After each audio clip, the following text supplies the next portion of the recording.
अब जब हमने ज्योमेट्री मतलब सिमिलरिटी ये एक चैप्टर हमने कंप्लीट कर लिया है, तब हम अलजेब्रा दैट मीन्स मैथमेटिक्स 1 का एक चैप्टर अभी देखने वाले हैं। अब देखिए, लास्ट ईयर में आपने पॉलिनोमियल नाम का एक चैप्टर पढ़ा होगा। पॉलिनोमियल मतलब क्या होता है कि जिसमें जितने ज़्यादा एडिशन सब्ट्रैक्शन में जितने भी वेरिएबल के साथ, मतलब एक कोएफिशिएंट होता है, एक वेरिएबल होता है, ये मिला के एक टर्म बनती है। जैसे सपोज 5x 2x या 2y 3z, ये ऐसे कुछ टर्म्स बनते हैं। अब जितने टर्म्स एडिशन या सब्ट्रैक्शन में होंगे उतना उसको नाम दिया जाता है। अगर एक ही टर्म है तो उसको मोनोमियल कहा जाता है, अगर 2 टर्म्स है तो बाइनोमियल कहा जाता है, 3 टर्म्स है तो ट्राइनोमियल कहा जाता है। पॉलिनोमियल हमने पढ़ा है, ठीक है। लेकिन पॉलिनोमियल में एक क्या था, अगर ये आपका पॉलिनोमियल है तो यहाँ पर सिर्फ एक ही वेरिएबल हम यूज कर सकते थे। जैसे यहाँ पर देखिए, अभी ये 5x² + 2x - 3 ये बनता था हमारा पॉलिनोमियल, ठीक है।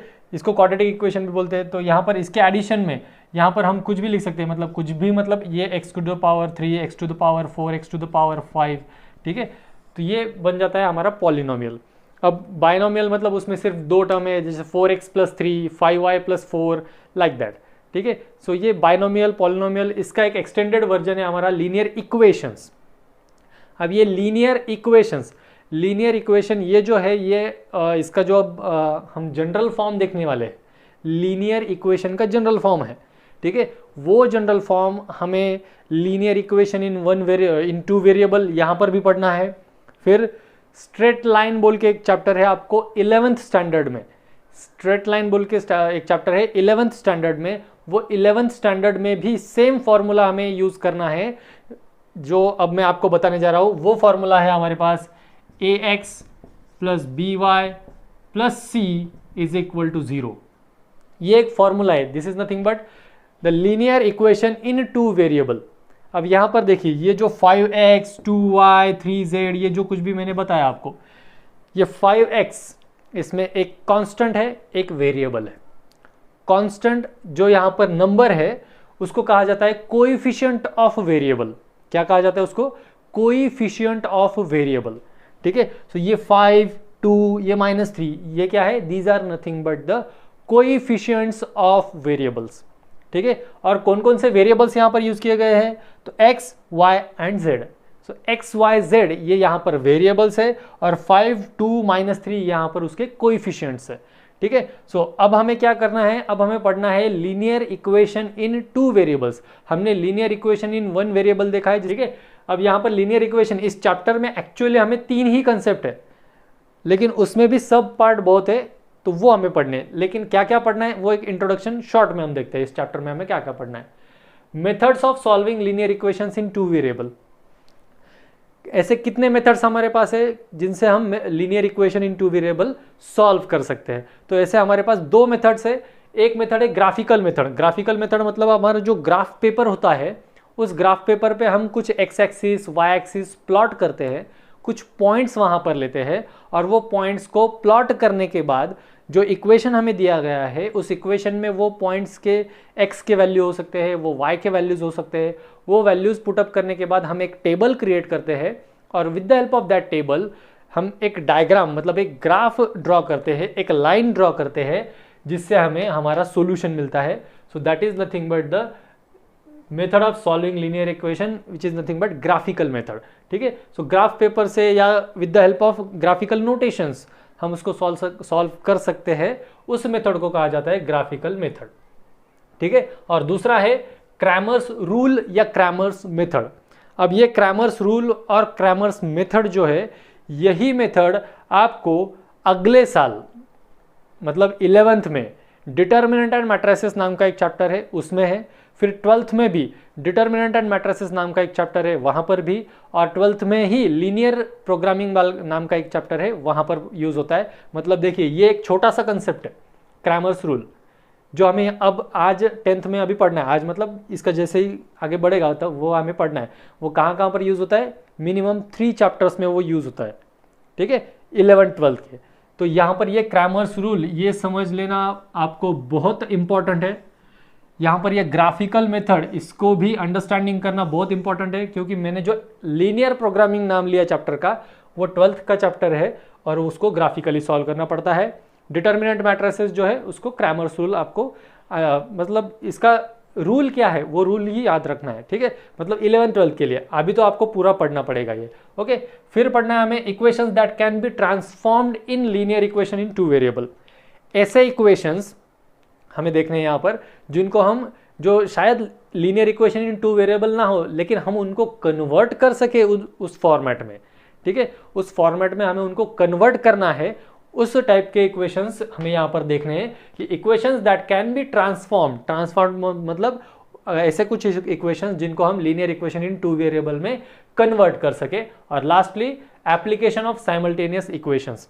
साइमल्टेनियस इक्वेशंस मतलब क्या, जब हमें दो ऐसे linear equation in 2 variables given होते हैं, एट दैट टाइम हमें वो दोनों इक्वेशंस में जो वेरिएबल यूज किए गए हैं, जैसे कि यहाँ पर ax plus b y plus c is equal to 0, इसमें से हमें x और y की वैल्यू निकालनी है। तो वो वैल्यू हम कैसे निकालते हैं, तो वो सारे वैल्यूज, ये सॉल्यूशन ये क्या है, method of solving, this is all nothing but the types to solve and to get the values of variables which are used in this particular linear equation। जो वेरिएबल्स यहाँ पर यूज किए गए हैं उन दोनों वेरिएबल्स की वैल्यू निकालने के लिए जो कुछ भी हमें करना है, that is nothing but the methods of solving linear equations in 2 variables, ठीक है। ये तो समझ में आ गया कि मेथड्स मतलब क्या है। मेथड्स जो of solving linear equations in 2 variable, those are nothing but, वो क्या है, वो यहाँ पर जो हमारे पास ये जो वेरिएबल हम यूज करेंगे उन वेरिएबल्स की वैल्यूज निकालने के लिए जो हमें करना पड़ेगा, उसके अलग अलग फॉर्मेट है। वो अलग अलग फॉर्मेट मतलब अलग अलग इसके टाइप्स है, और वो टाइप सब हमें यहाँ पर इस चैप्टर में पढ़ने हैं, ठीक है। एप्लीकेशन मतलब जो भी पढ़ा है हमने उसको एक एग्जाम्पल में लीनियर मतलब हम क्या कहते हैं उसको, वर्डिंग एग्जाम्पल में उसको सॉल्व करना, ठीक है। तो ये हो गया इस चैप्टर का introductory part. Definition of linear equations in 2 variable. ये ऐसा इक्वेशन होता है, it is the equation of the type in which 2 variables are used, 2 variables are used. फिर वो कौन से भी हो सकते हैं, वो ए बी, वो एक्स वाई हो सकते हैं, वो पी क्यू हो सकते हैं, वो कुछ भी हो सकते हैं, कोई भी 2 वेरिएबल्स हो सकते हैं। But in general the 2 variables which are used are x and y. जो 2 वेरिएबल्स हमारे पास यहाँ पर यूज किए जाते हैं फ्रिक्वेंटली, मतलब मैक्सिमम टाइम, वो होते हैं एक्स और वाई। कोई एक एग्जांपल आपको दिखेगा वहाँ पे जिसमें हम p और q भी यूज करेंगे, कोई दूसरा एक एग्जांपल होगा जिसमें हम m और n भी यूज करेंगे, ठीक है। तो बट अल्टीमेटली मैक्सिमम टाइम जो है वो x और y होता है। फिर कुछ वक्त के कुछ एग्जांपल्स में p q भी हो सकता है, कुछ एग्जांपल्स में m और n भी हो सकता है, ठीक है। लेकिन यहाँ पर कुछ अलग यूज किया है, मतलब उसका कुछ अलग सॉल्यूशन आएगा ऐसा हमारा बिल्कुल नहीं है, या उसकी कुछ अलग मेथड होगी उसको सॉल्व करने के लिए, ठीक है, ऐसा बिल्कुल नहीं है। हाँ, ये जो कंसेप्ट हमने देखा था, जो 2 नंबर का कंसेप्ट था, क्या, द एग्जाम्पल्स और द लीनियर इक्वेशंस, जिसको हम ऐसे इक्वेशन जिनको हम ट्रांसफॉर्म करेंगे, जिनको हम चेंज करेंगे लीनियर इक्वेशन इनटू वेरिएबल में, फिर उसमें कुछ टर्म्स हमें ऐसे है जिसको सब्स्टिट्यूट करना पड़ता है to convert that particular equation into linear equation in 2 variable, ठीक है। तो वो जब पढ़ेंगे तब आपको बताएंगे। फिलहाल ऐसा याद रखिए कि x y p q m n ऐसे किसी भी 2 वेरिएबल का यूज करके जो भी इक्वेशन हमें दिया जाता है उस इक्वेशन को हम कहते हैं लीनियर इक्वेशन 2 वेरिएबल। उसकी एक स्पेशल केस है उसको आइडेंटिफाई करने की, कि जो भी वेरिएबल उसमें यूज किया जाएगा उस वेरिएबल की पावर मतलब डिग्री, उस वेरिएबल की पावर दैट मीन्स डिग्री होती है 1। अब एक्स वाई इसके सिर पे जितना नंबर आप लिखोगे that will be the power or the degree of that particular equation or that particular variable, ठीक है। अब इसके सिर पे कुछ भी नहीं है, कुछ भी नहीं मतलब क्या होता है, 1 होता है। so x to the power 1 y to the power 1, ये 2 वेरिएबल्स है हमारे पास, ठीक है। अब मैंने क्या किया, x के साथ एक कांस्टेंट लिया, उस कांस्टेंट को नाम दिया मैंने a, ठीक है। यहाँ पर x और y ये 2 वेरिएबल्स है। a जो है वो x का कोएफिशिएंट है, b जो है वो y का कोएफिशिएंट है, और एक तीसरा लेटर हम लेंगे c, a b c, a coefficient of x, b coefficient of y, and c is the constant which is present in this linear equation. ठीक है, तो ax plus by plus c is equal to 0, this is nothing but the linear equation in one variable, linear equation in two variable whose order और whose degree is 1, जिसकी power कितनी है, 1 है। अगर यहाँ पर एक कोई एग्जाम्पल है आपके पास, suppose ax square plus by plus c is equal to 0, और शायद सपोज ऐसा आता नहीं है 10th के एग्जामिनेशन में, लेकिन सपोज आपको आया ये कि identify whether this is linear equation in two variable और नॉट, तो सबसे पहले क्या देखोगे आप वहाँ पर कि कोई डिग्री जो है, उसका डिग्री मतलब हाईएस्ट पावर। ठीक है, सो हाईएस्ट पावर यहाँ पर देखोगे आप तो 2 है, लेकिन हमारे डेफिनेशन में क्या कहा गया है कि ऐसे वेरिएबल्स जिसमें ऐसा लीनियर इक्वेशन जिसमें 2 वेरिएबल्स यूज किए गए हो और जिसमें हर एक वेरिएबल की पावर कितनी होनी चाहिए, 1 होनी चाहिए, लेकिन यहाँ पर कितनी है, पावर 2 है, तो ये linear equation in two variable बनेगा क्या, तो नहीं। ठीक है, तो फिलहाल के लिए हमारे पास क्या है, 2 चीज़ें आइडेंटिफाई करने के लिए लीनियर इक्वेशंस को, एक है 2 वेरिएबल वहाँ पर होंगे, और दूसरी चीज़ कि जो भी वेरिएबल वहाँ पर है उसकी पावर जो है, उसकी डिग्री जो है वो 1 होनी चाहिए। ठीक है, ग्रेटर देन 1 नहीं होना चाहिए और लेस देन 1 भी नहीं होना चाहिए। लेस देन 1 मतलब 0 होता है। ठीक है, 0 या रेज़ टू द पावर -1। अगर ये देखिए लॉज ऑफ इंडाइसेस हमने 8th स्टैंडर्ड में पढ़े हैं। लॉज ऑफ इंडाइसेस मतलब कोई भी एक नंबर है a, सपोज उसका जो भी पावर हो वो अगर हम -1 दे दे, -1 मतलब इसको इक्वालेंट किसके साथ कर सकते हैं हम, it is nothing but 1/a। ठीक है, a to the power -1 is nothing but 1/a। Okay, तो ये जो है ये होता है लॉज ऑफ इंडाइसेस, मतलब इसका पावर भी जो है वो निगेटिव नहीं होना चाहिए, वो 1 से ज़्यादा नहीं होना चाहिए, वो 0 भी नहीं होना चाहिए। एन इक्वेशन, डेफिनेशन लिखिए, an equation contains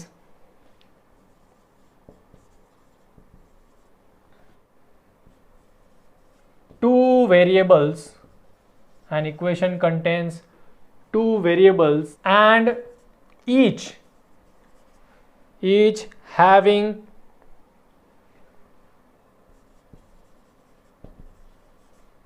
degree, 2 variables है और हर एक की ईच हैविंग डिग्री, डिग्री कितनी होनी चाहिए, 1। डिग्री मतलब होता है पावर। ठीक है, यहाँ पर डिग्री का मतलब होता है पावर, उसकी पावर होनी चाहिए 1। Is called as linear equation in 2 variables, is called as linear equation in 2 variables. ये होता है लीनियर इक्वेशन इन 2 वेरिएबल की डेफिनेशन। ठीक है, हम कुछ अभी एग्जाम्पल लेने वाले हैं, उसमें आपको आइडेंटिफाई करना है कि that is whether that is linear equation in 2 variables or not। तो आपको ये चेक करना है, तो चलिए चेक करते हैं। फर्स्ट यहाँ पर मैं एग्जांपल लिख रहा हूँ, ये एग्जांपल तो अभी कौन बताएगा, अभी गोविंदा बोलो, whether this is linear equation in 2 variable or not। अगर है तो क्यों है, नहीं है तो क्यों नहीं है। सर ये नहीं है। क्यों नहीं है, x की पावर ज़्यादा है।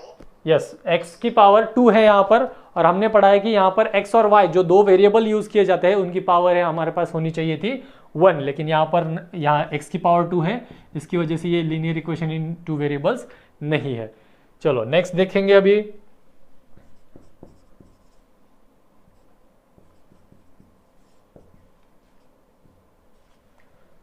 बोलो अभी कौन बोलेगा, वैदेही बताओ, ये लीनियर इक्वेशन इन 2 वेरिएबल है या नहीं है, क्यों है। सर वो आपने बोला ना कि वेरिएबल एक ही चाहिए, वेरिएबल 2 चाहिए, लेकिन उनकी जो पावर है, जो डिग्री है, वो डिग्री 1 होनी चाहिए। ठीक है, करेक्ट, यहाँ x और y की डिग्री 1 है, इसलिए ये हमारा लीनियर इक्वेशन इन 2 वेरिएबल बनता है। ठीक है, चलो नेक्स्ट देखते हैं अभी।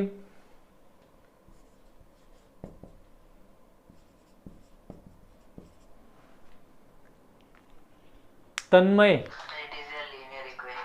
ओके, रीजन सभी को याद रहना चाहिए क्यों लीनियर इक्वेशन है, क्योंकि यहाँ पर 2 वेरिएबल यूज किए गए हैं और दोनों वेरिएबल में जो पावर है वो पावर यहाँ पर 1 है, या डिग्री जो है वो डिग्री यहाँ पर 1 है।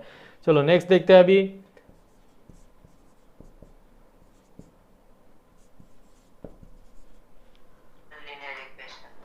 Yes, it is not a linear equation because look at this particular term 4 divided by x है यहाँ पर, ठीक है। टर्म क्या है? 4 divided by x. 4 divided by x को जब हम ऐसे फॉर्मेट में लिखेंगे a x plus b y plus c is equal to 0, तो ये x जो है इसकी पावर मिलेगी हमें x टू द पावर -1, क्योंकि अभी थोड़ी देर पहले मैंने बताया था कि लॉज ऑफ इंडाइसिस में हमें पढ़ा है कि a टू द पावर -1 को हम लिख सकते हैं 1/a। तो यहाँ पर क्या था? ये 1/x है। 1/x मतलब ये बनेगा x टू द पावर -1, तो ये बना 4x to the power -1 plus 5 into y to the power -1 is equal to 4। अब इनके पावर जो है वो बन गए -1। -1 तो हमें पावर नहीं चाहिए, मतलब डिग्री जो है उसकी वो +1 चाहिए थी, ये वो -1 आ गई। Therefore these or this is particular example, this is that particular example which is not the linear equation in two variable, ठीक है। अभी कुछ एग्जाम्पल ऐसे भी हो सकते हैं हमारे पास, जैसे कि 4xy minus 5y² plus 4 is equal to 0। नहीं है, क्यों नहीं है? स्क्वायर है। यहाँ पर जो है ये y का तो सबसे पहले तो स्क्वायर आ गया, चलो ठीक है। यहाँ पर अगर y की वैल्यू, y की जो पावर है वो अगर स्क्वायर नहीं रहती तो सपोज ये जो है 4xy minus 5y plus 4 is equal to 0 ऐसा रहता था तो क्यों? कहाँ पर 0 है? इज इक्वल टू में 0 चलता है ना अपने को। यहाँ इसका जो जनरलाइज फॉर्म है, that generalise form is ax plus b y plus c is equal to 0। ये जनरलाइज फॉर्म है, ठीक है। तो अगर ये जनरलाइज फॉर्म है, यहाँ पर इज इक्वल टू 0 है, तो क्या ये linear equation in two variable बनेगा या नहीं? तब है, बस ठीक है। देखो ये equation in linear equation in two variable नहीं है ये। क्यों नहीं है? क्योंकि यहाँ पर 3 टर्म है हमारे पास, ओके। जैसे ax by प्लस सी, ऐसे 3 टर्म होने चाहिए थे। तो ये 3 टर्म हमारे पास यहाँ पर है, 4xy है एक, फिर दूसरा है -5y और तीसरा है 4, ठीक है। ये कांस्टेंट टर्म है, उसकी कोई दिक्कत नहीं है हमें। ये y है, y का पावर मतलब डिग्री है वहाँ पर 1। यहाँ पर 4xy है, 4 इंटू एक्स इंटू वाई, ठीक है। तो यहाँ पर डिग्री जो होती है, that degree means x into y अगर है, अगर x और y इनको अगर एडिशन और सब्ट्रैक्शन के साइन के साथ अगर हम सेपरेट करते हैं, दैट मीन्स ये अगर सपोज ये 4x प्लस वाई ऐसा होता है, इन दैट केस ये x की पावर 1 है, y की पावर 1 है, ठीक है। या हम कह सकते हैं कि ये जो हमारे पास linear equation in two variable है, इसकी डिग्री जो है वो 1 है। लेकिन यहाँ पर है 4 इंटू एक्स इंटू वाई है, 4 इंटू एक्स इंटू वाई। यहाँ पर जो है वो जो पावर होते हैं, जो डिग्री होती है उसकी, वो डिग्री यहाँ पर बनती है 2, क्योंकि x का पावर 1 है, y का पावर 1 है, ठीक है। तो यहाँ पर जो है इस पर्टिकुलर एग्जाम्पल में जो लीनियर इक्वेशन हमें दिया गया है उसकी डिग्री बनती है 2। उसकी वजह से ये जो एग्जाम्पल है, ये पर्टिकुलर एग्जाम्पल, ये हमारा linear equation in two variable नहीं है, ठीक है। समझ में आई बात? ये क्यों नहीं है? क्योंकि यहाँ पर x और y मल्टीप्लिकेशन में है, भले दोनों की जो पावर है वो 1 1 है, लेकिन मल्टीप्लिकेशन में होने की वजह से वहाँ पर एडिशन हो जाती है, 1 + 1 2 बनता है वो। इसकी वजह से यहाँ पर ये जो 4xy है इसका पावर बन गया 2, ये 5y का पावर तो 1 ही है, यहाँ पर कांस्टेंट मतलब वहाँ पर कोई वेरिएबल होने का चांस ही नहीं है, तो वहाँ पर पावर 0 होती है। यहाँ पर जो डिग्री है वो डिग्री मिली हमें 2, लेकिन हमें 2 डिग्री नहीं चाहिए थी, दैट्स वाई यहाँ पर ये linear equation in two variable नहीं बना, ठीक है। तो ऐसे भी यहाँ पर एग्जाम्पल्स रहते हैं, या कहीं पर आपको सपोज ये ऐसा एग्जाम्पल मिल सकता है 2√x plus 5y minus 5√y minus 6 is equal to 0। क्या ये नहीं है? क्यों नहीं है सर? क्योंकि इसमें 3 टर्म्स तो हर एक इसमें है ना। यहाँ पर ax plus b y plus c is equal to 0, ये तो 3 टर्म्स रहते ही है, तो यहाँ पर भी 3 टर्म्स है ना। तो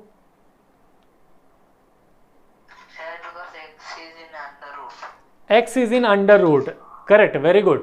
As x is in under root, that means x having power 1/2, x का पावर बनता है 1/2, ठीक है। रूट अंडर रूट में जब कोई भी नंबर होता है, जैसे अंडर रूट में अगर सपोज 4 है, अंडर रूट में सपोज 5 है, अंडर रूट में सपोज 7 है, तो उसका पावर बनता है 1/2।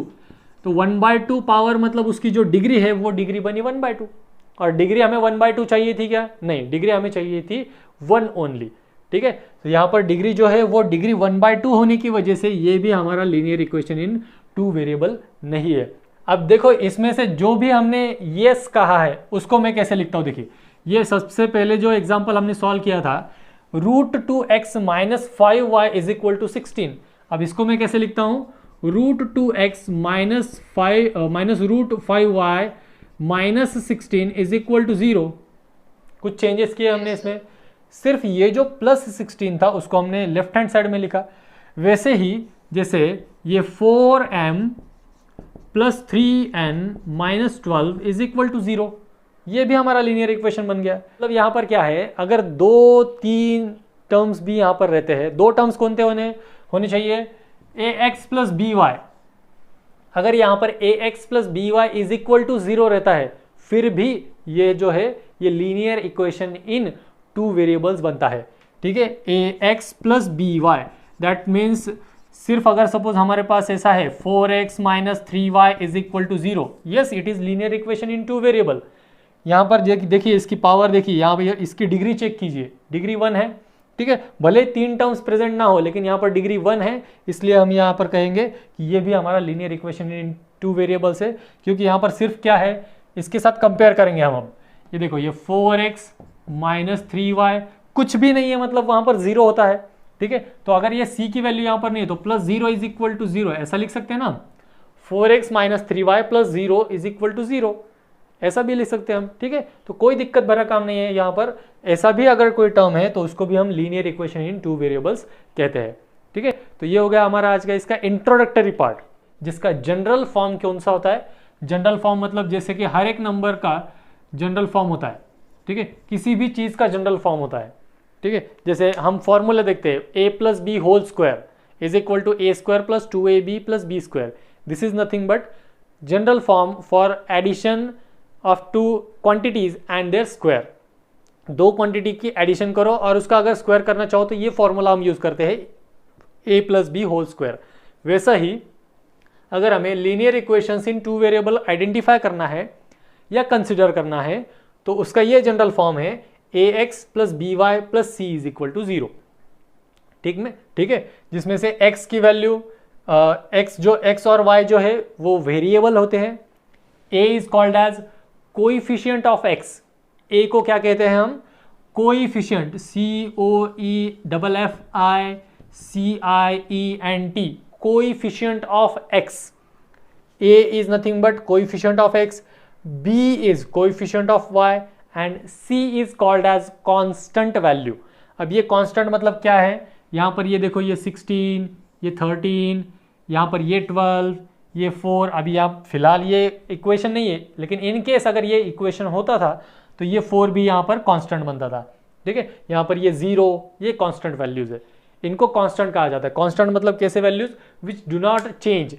अब यहाँ पर ये 4 जो है इसको कोएफिशिएंट ऑफ x क्यों कहा जाता है, क्योंकि इसके जो वैल्यूज है वो x के अनुसार चेंज होते हैं। If the value of x is 1 तो ये 4 इंटू 1 4 बनेगा। If the value of x is 2 then 4 into 2 ये 8 बनेगा।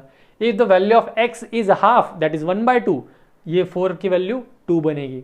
ठीक है, सो 4 ये डिपेंड होता है x पे, इसलिए उसको कहा जाता है coefficient of that particular term. जिसके साथ वो चिपक के आता है उसको वही उसका ड्राइवर बन जाता है। ठीक है, तो ये नंबर भले ही हम इसको कांस्टेंट कहे लेकिन ये कांस्टेंट नहीं होता, ये कोएफिशिएंट कहलाता है। क्यों कोएफिशिएंट कहलाता है, क्योंकि इसका जो ड्राइवर सीट होता है वो ड्राइवर सीट होता है ये x। इस x के अलॉन्ग या इस x की वजह से ये 4 के वैल्यू में फ्लक्चुएशंस आते हैं, मतलब बदलाव आते हैं, चेंजेस आते हैं। ठीक है, इसलिए इसको कोएफिशिएंट कहा जाता है। ये -3 भी कोएफिशिएंट है। ठीक है, तो कोएफिशिएंट आइडेंटिफाई करना ये भी बहुत जरूरी है हमारे इस चैप्टर के लिए या किसी भी पर्टिकुलर चैप्टर के लिए जहां पर भी ये कंसेप्ट यूज होता है, कोएफिशिएंट आइडेंटिफाई करना। अगर आपको यहां पर कोएफिशिएंट ऑफ x निकालना है तो कोएफिशिएंट ऑफ x क्या है, तो यहां पर देखिए ये +4 is the coefficient of x। Coefficient of y निकालना है, कोएफिशिएंट ऑफ y जो है वो -3 है। वो क्या है -3। अगर माइनस साइन लगता है तो हम उसको -3 लगाएंगे, कहेंगे कोएफिशिएंट को, अगर यहाँ पर +3 है तो +3 कहेंगे, ठीक है। क्योंकि जनरलाइज फॉर्म में यहाँ पर सिर्फ एडिशन गिवन है, यहाँ पर कोई भी सब्ट्रैक्शन गिवन नहीं है या सब्ट्रैक्शन का साइन गिवन नहीं है। इसकी वजह से अगर यहाँ पर आपकी वैल्यू -3 है तो ये b की वैल्यू भी -3 रहेगी, ठीक है। अब यहाँ पर आते हैं इस पर्टिकुलर एग्जाम्पल में √2x - √5y = 16। ऐसा कोई भी एग्जाम्पल गिवन है, ये एग्जाम्पल है सपोज, और इसमें हमें coefficient of x, coefficient of y और कांस्टेंट टर्म आइडेंटिफाई करनी है, ठीक है। तो देखिए यहाँ पर coefficient of x, coefficient of y और कांस्टेंट टर्म। ये एग्जाम्पल में coefficient of x is √2, coefficient of x is √2, coefficient of y is -√5. Now constant term it is -16, क्योंकि देखो ये जो जनरल फॉर्म है, ये जनरल फॉर्म ऐसा है ax + by + c = 0, ठीक है। = 0 के फॉर्मेट में हमें उसको लाने के बाद कांस्टेंट टर्म का साइन निकालना पड़ेगा। ओके चलो, ओके यू ट्राइड वेल, कोई प्रॉब्लम नहीं है, ठीक है। तो यहाँ पर हमें कांस्टेंट टर्म मिलेगी, दैट इज c = -16, ठीक है।